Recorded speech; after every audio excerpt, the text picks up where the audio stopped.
Shalom, Bapak Ibu, saudara-saudari yang dikasihi di dalam nama Tuhan Yesus Kristus. Marilah kita menerima kekuatan dari Tuhan melalui firman yang menjadi hikmat dan pengajaran bagi kita sepanjang satu hari ini. Terlebih dahulu marilah kita berdoa. Pujian, hormat, dan kemuliaan kami sampaikan kepadamu ya Allah Bapa di sorga, untuk kasih setiamu yang boleh mengantarkan kami di pagi hari ini. Biarlah kami Tuhan bersyukur untuk menjalani aktivitas kami sepanjang satu hari ini. Amin. Saudara yang dikasihi dalam nama Tuhan Yesus Kristus, mari kita mendengarkan firman Tuhan pada hari Selasa tanggal 26 Oktober 2021 yang tertulis di dalam Injil Matius pasal 5 ayat 9. Berbahagialah orang yang membawa damai, karena mereka akan disebut anak-anak Allah. Demikian firman Tuhan. Saudara yang dikasihi dalam nama Tuhan Yesus, berbicara tentang damai. Seorang jenderal Amerika yang bernama Jenderal Douglas Arthur dalam tulisannya mengatakan bahwa di dalam sejarah manusia, kedamaian yang terpanjang tidak lebih dari 268 tahun. Selebihnya adalah sejarah kekacauan dan peperangan. Dengan kata lain, sejarah manusia lebih banyak dipenuhi oleh kekacauan dan peperangan dibandingkan dengan kedamaian. Oleh sebab itulah kita bisa melihat dan mendengar bahwa peperangan terjadi di mana-mana di belahan dunia ini. Akibat dari peperangan itu banyak orang yang menjadi korban, mati dan luka-luka. Sebenarnya manusia secara umum menginginkan supaya tidak terjadi peperangan. Namun kenyataannya tidaklah demikian. Banyak faktor menyebabkan terjadinya peperangan. Namun yang bisa kita katakan bahwa semuanya itu diakibatkan oleh dosa.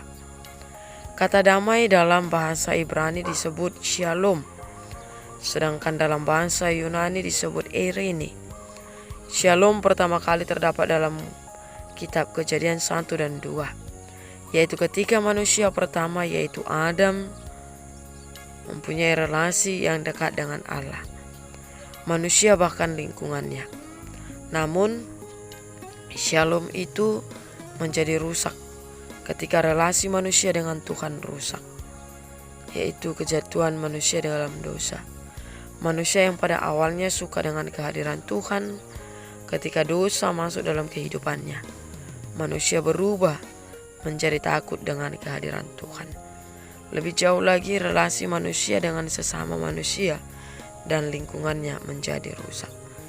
Saudara yang dikasihi dalam nama Tuhan Yesus Kristus, dalam Yesaya 9 ayat 5 disebutkan Allah sendiri menjadi Raja Damai, dan Yesus Kristus sendiri pembawa damai itu ke dalam dunia. Kemudian Roh Kudus sendirilah yang memampukan manusia itu untuk melakukan damai dalam perbuatannya. Dengan demikian, damai sejati itu datangnya dari Allah, sehingga di luar dari Allah Tritunggal tidak mungkin tercipta kedamaian. Menjadi orang yang suka damai itu tidak cukup, tetapi aktif menciptakan dan membawa kedamaian yang sejati dari Allah dalam tuntunan dari Roh Allah sendiri. Jadi jelaslah bahwa ucapan bahagia dari Yesus dalam khotbah di bukit ini menegaskan kedamaian yang dari Allah. Dan menjadi bagian itu, bahagia itu merupakan pilihan bagi kita untuk membawa damai dari Allah itu. Oleh sebab itu tetaplah kita menjadi orang yang membawa damai dimanapun kita berada, baik di dalam keluarga kita, di masyarakat, di dalam pekerjaan kita, di dalam gereja, di dalam aktivitas kita masing-masing. Tetaplah kita menjadi orang yang membawa damai, supaya kita tetap berbahagia menjadi anak-anak alam, sehingga terang kedamaian yang telah Tuhan berikan kepada kita boleh kita pancarkan di tengah-tengah kehidupan kita masing-masing. Marilah kita menjadi orang-orang yang terberkati, yang membawa damai di tengah-tengah kehidupan kita. Amin. Kita berdoa. Ya Allah Bapa di sorga, kami membutuhkan kedamaian yang daripada-Mu. Dan itu telah Tuhan nyatakan kepada kami. Dan kami juga Tuhan mau menjadi pembawa damai. Ajari dan mampukan kami, supaya dimanapun kami berada, kami tetap menjadi anak-anak-Mu, pembawa damai, supaya sekitar kami, kehidupan kami boleh dipenuhi damai yang daripada-Mu, sehingga kami bersuka cita di dalam menjalani kehidupan kami. Mampukan kami hari ini untuk berhikmat, bersuka cita, menjadi damai tengah-tengah kehidupan kami.